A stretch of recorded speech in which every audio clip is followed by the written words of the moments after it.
Yeah, there's your issue. Why are you saying it derogatory? Like because of the way that you talk talk about Les Mis, and you can go fuck yourself. That's true. Well, I mean, Les Mis no, is go trash. fuck yourself. Les Mis is trash. Lost his my peak. God. We all know this.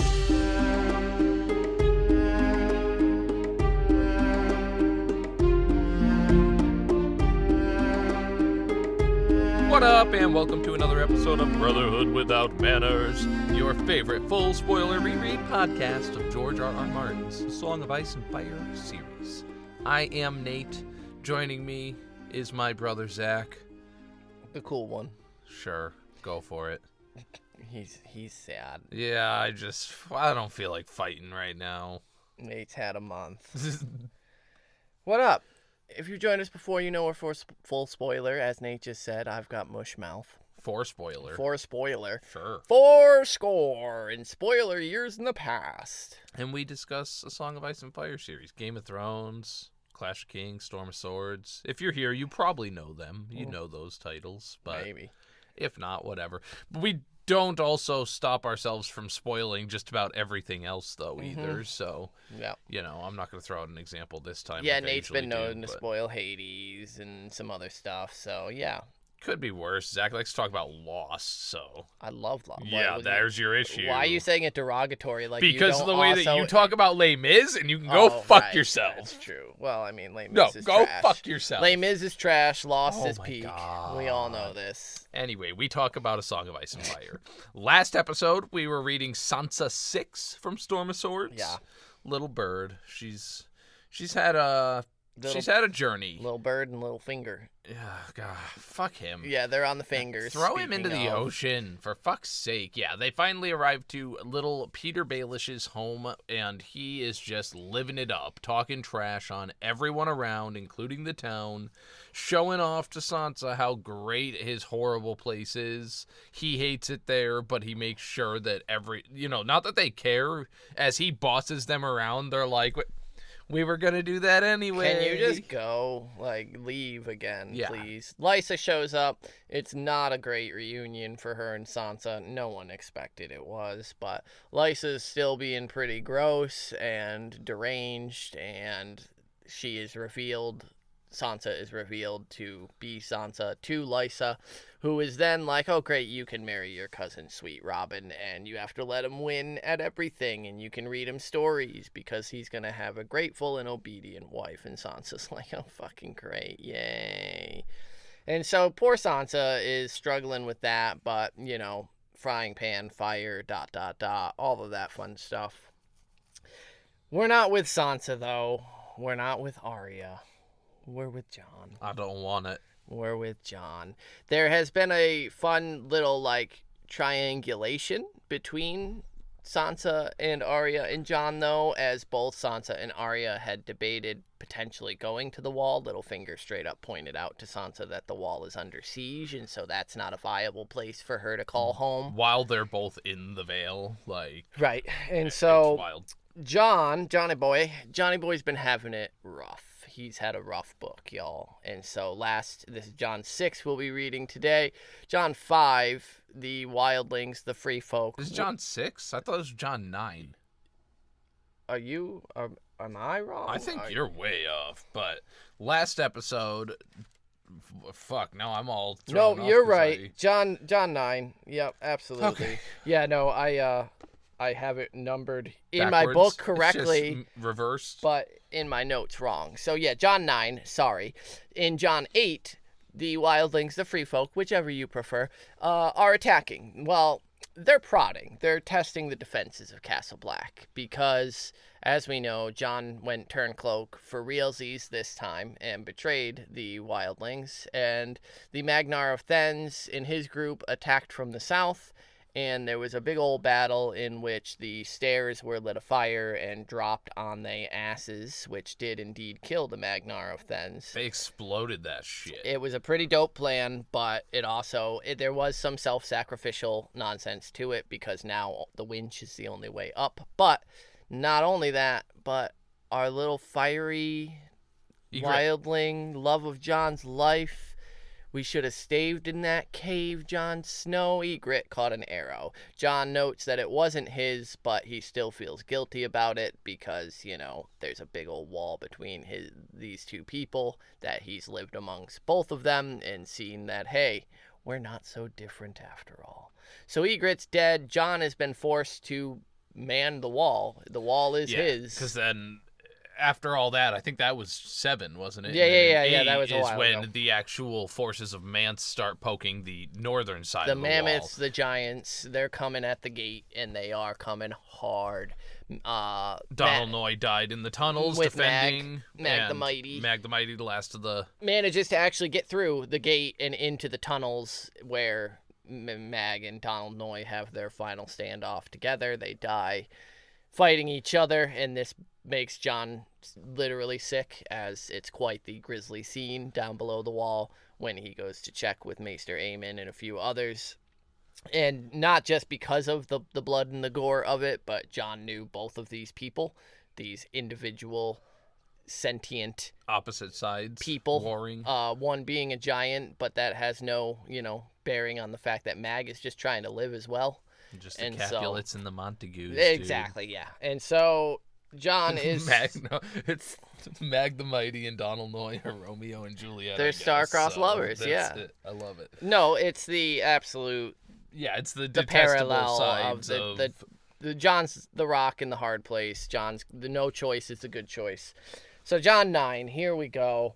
Jon is fucking exhausted because day and night the wildlings have been working. They've been dropping trees and building and crafting. They're Minecrafting out there. And attacking. And we'll get more of the attacking later, but he's waking up right now to axes and saws and apparently sledgehammers. I didn't know that they're out, they're sledgehammering away, but sure. Yeah. They're just hitting them rocks. Yep, they're building turtles and mantelets, which I had to look up what the fuck those were because I had never heard this word before. Idiot. Go ahead and tell the people since you looked it up. No, we'll get to that in the later. I'm not on your fucking demand schedule. And they've even constructed a crude long haul, which, they're just setting up shop. Fuck you, Craster. This is now the landmark closest for the Night's Watch, this little long haul. I'm very curious to see if anything becomes of it. I like that they build a straight up little outpost here. I haven't really thought too hard back just because my memory's shit these days, but I'm assuming that's where he will go when he meets with and treats with Mance when he goes north of the wall is the long haul. You don't know nothing. Okay. The noise has been keeping most of the watch members up, and I say most because there's not many of them left. But Owen comes to get Jon at dawn, and Jon is preparing to face a new day. Owen talks of dreaming that the king came, King Robert, with all his strength and his golden banners. So, confirmed, Owen is Azor Ahai. He's got these prophetic dreams. Right, he's got prophecy dreams. I was going to say he's something. He's something up here. He's closer than Melisandre's been. Right, he sees Stannis popping up right now. He saw Stannis, and he was like, just wrong brother. That's all. He doesn't know that Robert's dead. If someone told him that, he'd be like, oh, then Stannis. Makes sense. Got it. Now, his dream did have the full details of, Maester Aemon wrote a letter to King Robert, and King Robert showed up with his golden banners. Well, Maester Aemon did write a letter to King Robert. So that's not prophecy then. That's just him dreaming of what already happened. Well, right. And so the king showing up it's just a funny how much is happening. Yeah. And how much can be based off of Aemon did do this and request the aid even from the Night's Watch asked Joffrey and the Queen for fucking help, but Alliser Thorne's a little cunt. Right. And so for him to come and be like, but the king's gonna rescue us. It's like, A, well, now we know who the true king is, Stannis the Manus. Whoa. And B, he can see the future. Yep. You just got the Baratheon wrong, which, they're a dime a fucking dozen these days. Well, actually, not anymore, but... So, Pip jokes that their breakfast arrows are coming, and we learn that the free folk have been pushing these mantelets forward, which are just walls of wood that let them shoot arrows through it. And because Jon had ordered fire arrows to light them up the first time they tried this, they've been taking to covering them with raw, bloody hides to quench the arrows. And that's working swimmingly for them.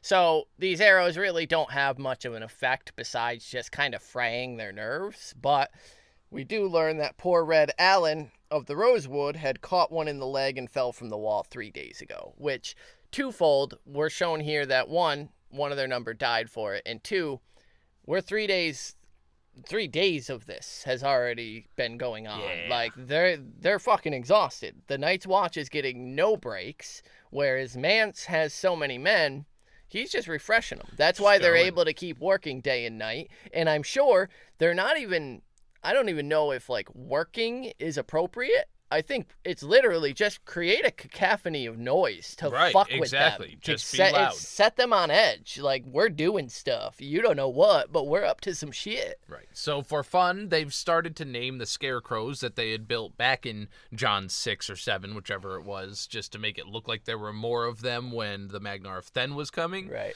And they gamble on which one will gather the most arrows throughout the day. And I mean, I suppose. Yeah, they need some form of fucking entertainment. It's pretty dull up here. Who was it that has them the most? Ed. Ed, right. Ed had the most. Dolores Ed. So we also learned that Aemon has his telescope set up here as John heads over, and he's just been watching them like a hawk, as he should be, you know, keeping an eye like on a hawk, things. like Orwell the hawk. Sure. Good joke, Nate. So he mainly is creeping on Mance's little tent. He's able to pick it out because it's like fucking stylish as shit.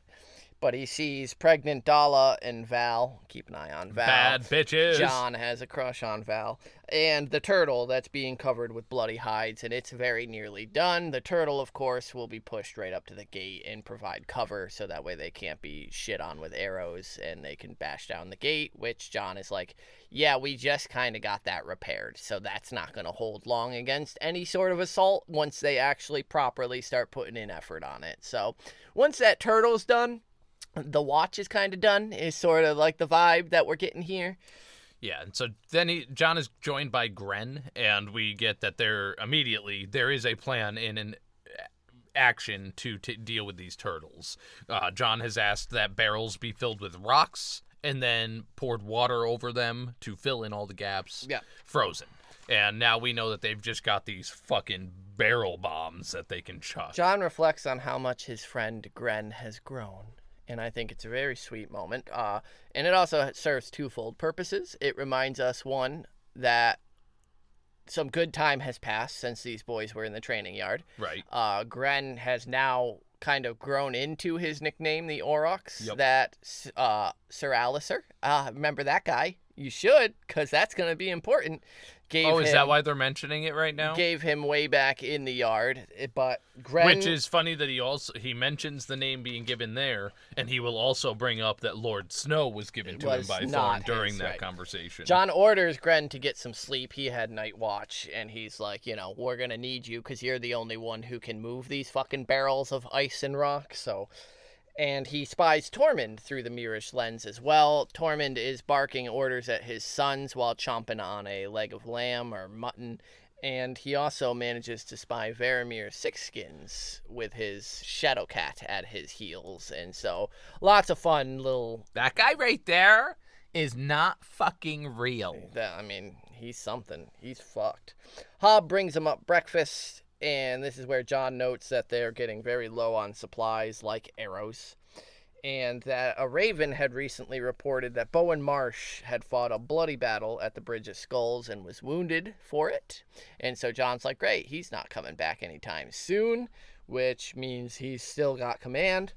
We learned that John had sent Z to Molestown to beg for aid, but she never returned. She was like, fuck this shit, I'm out. Yep, she ain't coming back. So Mully was sent down to kind of scout out what the fuck, and he reported that Molestown was empty. It was deserted. They pieced the fuck out, probably went south down the King's Road, and didn't look back. And you really can't blame them. I mean, they're not Night's Watchmen. They were the Molestown Village, so I don't blame them. I'm disappointed in Z, though. She was fucking shit I thought up. It was the other way around. I thought it was Mully that went and didn't come back, and then Z went to... Because Z was the one using the crossbow from Molestown originally, and I think she had enough of the battles and was like, yeah, we can't win this. And so it was Mully who went down to report. Sure. And so Pip tries to joke about turtle soup, but it falls real flat. And John notes how, right, because the turtle begins to approach. Like, here it comes. Yeah. So they sound the horn, 2 blasts to wake the sleepers. LOL, it's their words. It's their vows. And yeah, Pip jokes about the turtle soup. John notes how haggard he looks, that he looks like death himself. And Mance can just keep sending these fresh attackers on the daily. Yeah, I mean, basically right now they do just look like corporate retail. They're understaffed and overworked. There's 12 total Night's Watchmen across 5,000 miles of wall, and they're all worked 24 hours a day. And all of them are looking to John for orders, and he's like, I don't know. Why are you looking at me? Go to the catapults and the scorpions, I guess, and then we'll try some fire arrows again. So they do, and all of this is ineffective. The scorpion can't quite punch through the turtle. They're avoiding the spot where the catapult will land, and the fire arrows ain't doing shit. Now, because this is John's point of view, I do think he's kind of downplaying this and not pointing out that it is strategical. He is luring the turtles close enough to make Mance think, oh, they haven't learned, that they don't know what they're doing. Look, they're still using the same ineffective techniques. Haha, perfect, our turtles are working. Now they're in range of these barrels. Well, I mean, that it's because they have no other, like, this is literally the only thing they have. There isn't, They have no other tactic. It is just wait and see. I don't like luring versus like this is our only option. Like I mean, it's yes, but Mance also isn't aware that they have the barrels, and so it's that not revealing their hand too early. They're not trying to launch the rocks with the catapults, anything smaller. They're launching pebbles and shit, but not barrels and frozen stuff at this thing. And so, yeah, John notes the only option they have is to crush this bitch. And as Nate fucking spoiled early, they have 12 barrels of this crushed rock. I never said 12 barrels. You spoiled. You spoiled. We're also a full spoiler podcast, so it's okay that I do that. You spoiled the whole concept of the idea. You gave it away early. Darn. But they would spread this rock, this crushed rock, so that way, you know, they have grip to walk on the ice. Because, I don't know if you know this, but ice is slippery. And so they would usually spread this out so that the brothers had something, you know, to walk on. But instead, John was like, hey, let's pour some water in it and let that bitch freeze. And Gren's like, why don't we just toss the barrel? Why do we need water? And John's like, because if it hits the side of the wall, it breaks open, and then we're raining pebbles down on them, and that ain't going to do shit. So if we freeze it, it's clumped up together. That makes one big fuck you bomb. And it does. It's primo successful. They have some issues, you know, moving it because it's heavy as shit. But John does some clever, you know, melting of the ice to get a little smoothie action, water melted, and they get it set up on the edge. And John waits until the turtle is right up against the wall, and they shove him over. Smoothie action. Yeah, you know, everybody loves a smoothie. Action. Everybody loves smoothies. I don't know what the fuck you're getting all pissy for.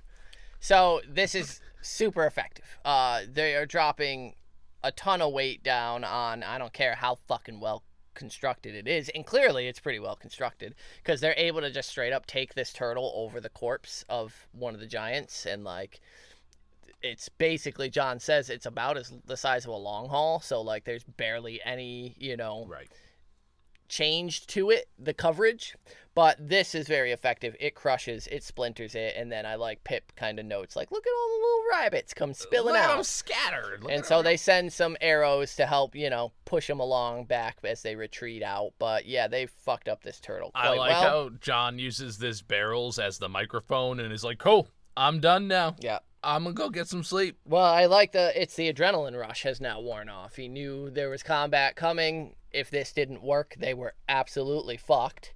And because he even did a look around and he's like, I wonder who I would send down to be the next Donald Noy.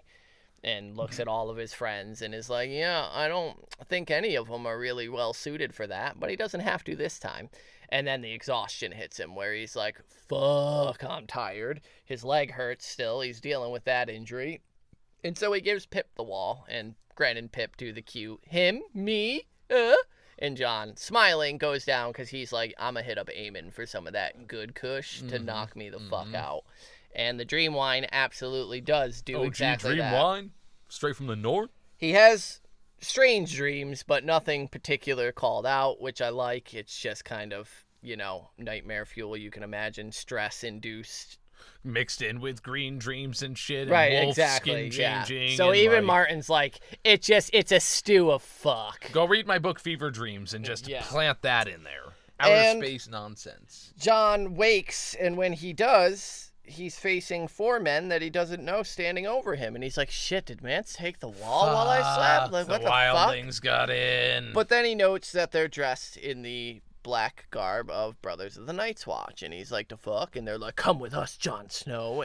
And I like how he's just like, who are you? Who the like, fuck? What are you talking about? And then they get all gruff with our boy and, like, grab him and march him out of the cell. And so, like, if Ghost were here, none of this would be happening right now. And Mongo is appalled. I'm affronted.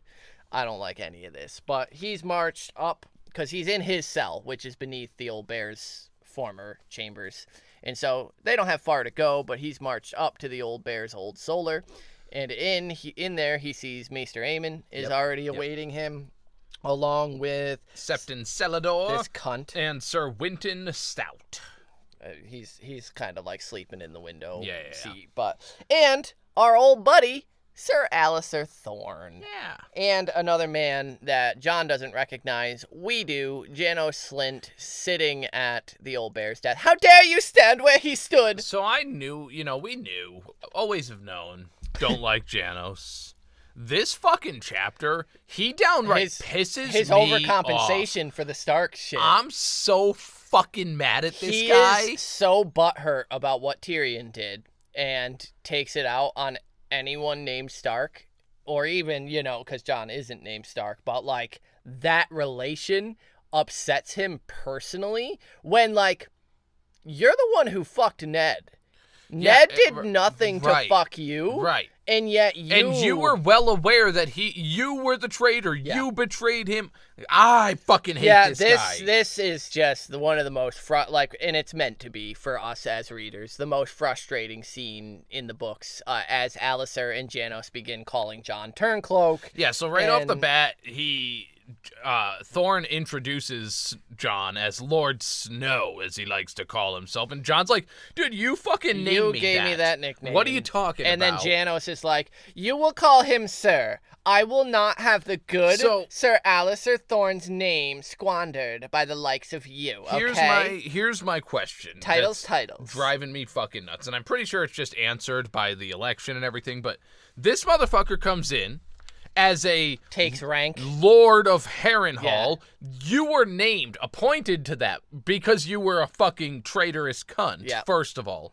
Second, you lost that when you got sent to the wall. Yep. Third, you haven't said any fucking vows. You are not a man of the Night's Watch. Right. You're a recruit. Yeah. And so, maybe he made it to Eastwatch, which is where he was sent, and he said his vows over there. Go fuck yourself. Yeah. Him coming here and pulling rank is fucking laughable. It is absolutely laughable. But he's only doing it because he's got Thorne on his side. And Thorne has been here long enough. Thorne does have the ability and sway to be the Lord Commander. But I think it is an interesting thing that Thorne is deferring to Slynt here. Right. Thorne has seniority, so you would think that if anyone was going to be sitting at the old bear's desk being like, ho, ho, ho, and having some fucking crony, it would be Thorne having Slynt as his crony. It's a real interesting dynamic, the way these two ended up working shit out.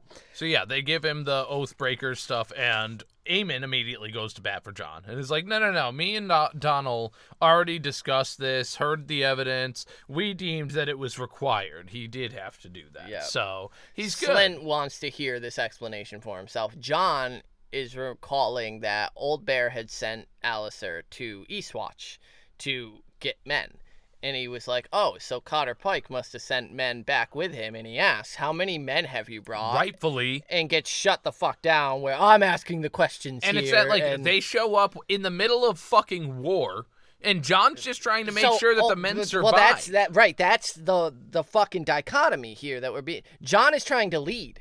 Jon is trying to fight a war, and these two want to come in with their petty fucking bullshit and still make it about Southern squabbles. Right. Like, and that's the huge fucking gap that we're being shown here, is Jon is thinking about men, resources. He's putting aside his shit for Alliser Thorne. Obviously, these two don't like each other. They never have. They never will. But he's still like, oh, he's doing a job. He's here returning with the men that the old bear sent him to get with Cotter Pike. Yada, yada, Serving yada. as his position says. These two are here to fucking pull out dicks and measure. Funny because Jon, I don't even think until maybe now even realizes, like, it doesn't click for him that they're not interested or thinking or considering the battle that's going on just outside the wall right now. Oh, wait, they're trying to get me in trouble for the oath breaking thing again? Like they're set on that? No. How for him to how many men did you bring so that we can potentially start putting together a strategy? You shut the fuck up. I'm talking right now. You so son exasperated of a bitch. as shit. Jon goes through it. He's like, the half hand ordered me. We went up to the Skirling Pass. We were fucking trying to see what Mance was up to when it became apparent that we were going to be captured and killed. Corin told me, you must not balk, do whatever's asked of you, infiltrate them, figure shit out. And they're like, oh, so you didn't fuck a wildling whore? And Jon's like, yes, I loved a bitch. Like, yes, I did. I fell for her. Like, it happened. Yeah, I'm not denying that. She's dead, so I'm going to at least do her the honor of saying that I loved her. So they bring in Rattleshirt. Yeah. And granted, he's hard to recognize because he doesn't have his rattly shirt or his. Because he's a bitch. Because he's been fucked up. Right. And so he starts running his mouth because Rattleshirt is falling straight into the Southern scheming, but it's Janos Slynt using we have witnesses here. Rattleshirt just wants to hurt Jon. Right. Because Jon betrayed them. Yes. And so that he's confirming that Jon killed the half hand. No one was there. None of you were there to see what happened. None of them know that Corin ordered Jon to kill him in so many, without saying it outright. But, is your sword sharp, Jon Snow? Like, Corin knew what Jon needed to do to prove that he was turning his cloak, quote unquote. And this is where they get seriously heavy-handed with the Starks being traitors and shit and bad house and bad seeds, and they're just awful and villainous. Yeah, because Janos says that Thorne had Jon's true measure well enough from the get, and Thorne's like, yeah, who knows? Snow killing the half-hand may have been even part of the plot that got Mormont killed, and I'm sure Benjen is probably chilling at Mance's fucking tent just sipping some ale because you know how these Starks are. And Slynt's like, yeah, I know how these fucking Starks are. I sure do. I helped fucking lie to get one killed, so like I know how they are. It is the most horseshit, thumb up each other's ass bullshit you've ever heard. And Aemon steps in a second time and is like, my lords, like Jon has been the only one holding the Night's Watch together. What the fuck? And then even Septon Celador is like, yeah, I don't know if you know this, but Jon also swore to the old god, the Wildling gods. Did you know? And so, can someone throw Septon Celador off the fucking wall, please? Because he's a useless cunt. Yep. And so, Aemon gets shut down. Anyone who has a voice of reason gets shut down because we're not here for reason. We're here because we want to be petty and fucking stupid and prove that Thorne and Slynt have bigger dicks than Jon. And Jon clearly is the only man in this fucking room. And he proves it right here because, again, they call him traitors. Jon grabs Thorne by the throat. Well, it's more calling Ned a traitor. Right, that gets you're Jon's right. Go, where Jon's like, nope, of all done, the motherfuckers. Done. And he just lifts him up off. We know Thorne is a big dude. He's not a small fella. This, I think, is He's got a fucking hobbled leg, right, he's got the hobbled leg. This is showing how much Jon has grown his since training Thorne, because Thorne left the day before they left for the ranging off the wall. Right. It was Mormont scolding Jon for pulling the fucking steak knife on him at dinner, and he sent Thorne to Eastwatch, going here, and we're leaving north of the wall right now. Between you two. And so Jon has now ranged north of the wall, done all of climbed Craster's the wall, Keep shit, climbed the gone and lived with with the Wildlings, Jon is buff lived as with shit. them for a while. He's a big fucking Jon solid buff. kid now. Jon He grew buff. up. He's a man now, and so he he just lifts this motherfucker right up off the floor. He was getting ready to choke slam him. These 4 motherfuckers from Eastwatch pull him off, like, before he can deliver the rock bottom, like, and, you know, that's all the proof that Slynt and Thorne Look need. at this wildling. He's a wildling through and through. He gave up his cloak. And I'm actually, it just kind of occurred to me right now, especially since the next chapter is the Tyrion chapter with the, you know, with Shay your being favorite a whore. scene. I was thinking more of Tyrion's last chapter, where Cersei is constantly saying, look how rabid he is. He's crazy. And it's that, using that southern charm and fucking persuasion to, oh, look, he's getting mad because you're falsely accusing him of stuff. Oh, now take that anger. Look at him. Look how crazy he is. If he was civilized, then he'd be able to talk and prove that he didn't turn his cloak. But they're not going to listen to anything he has to say. So no matter what, everything is going to be used against him. And I'm real upset we didn't get Jon Snow choke slamming the fuck out of Alliser Thorne because, he'll choke slam him later just with a rope. Well, that's showism. Alliser Thorne That's true. It hasn't happened yet. Alive. We just saw everyone stab him to death. Jon has a fucking arrow in his leg injury he's recovering from and still manages to one hand lift this motherfucker off the after ground. Maybe like 2 or 3 hours of sleep over the last 4 days, waging a battle at the top of the freezing cold wall. Yeah, it's insane. It's underfed, like boiled potatoes. This was his trainer. Broth. This was the guy who was training the recruits of the night. Like, so it's showing that switch in power dynamic. I absolutely think this is trying to show us that Alliser Thorne has gotten soft. He hasn't seen battle the way Jon has. He's a groveling little bitch. Jon was at the Fist of the First. Well, he wasn't at, but like. But that he ranged up to it and then went beyond it. He's been climbing mountains. He's been climbing the wall. He's been fighting Corin fucking Halfhand. Right, I was gonna say Night's Watchmen. He's been fighting Wildlings. So, he's been like, you're camping with Tormund. You're telling me he didn't get thrown around and pushed. Just like he's been living. He's been roughing it. Wrestling Ygritte in caves. Like, dude, Jon Snow is one buff motherfucker, and I love it. I love that there's this absolute power shift. Thorne has regressed back into his southern ways of now we're going to scheme and fucking politicize shit with Janos Slynt here, and that's the weakest position you can have at the wall. Like, and that's what's funny is that's what Samwell will be doing shortly to get Jon. That's another one you talked shit about was Lord of the Rings, you motherfucker. Yeah, right. You can't even get Samwell's name right. That's how cemented in history and ingrained in fantasy. That's what Sam is going to be doing is the southern politicking to get Jon as... So, like, Alliser and Janos are playing to, and I'm not saying Sam is weak. It's, in their view, Sam is the fat, weak one. Right. No, and that's what's But that's amazing, his weapon. Is that Sam...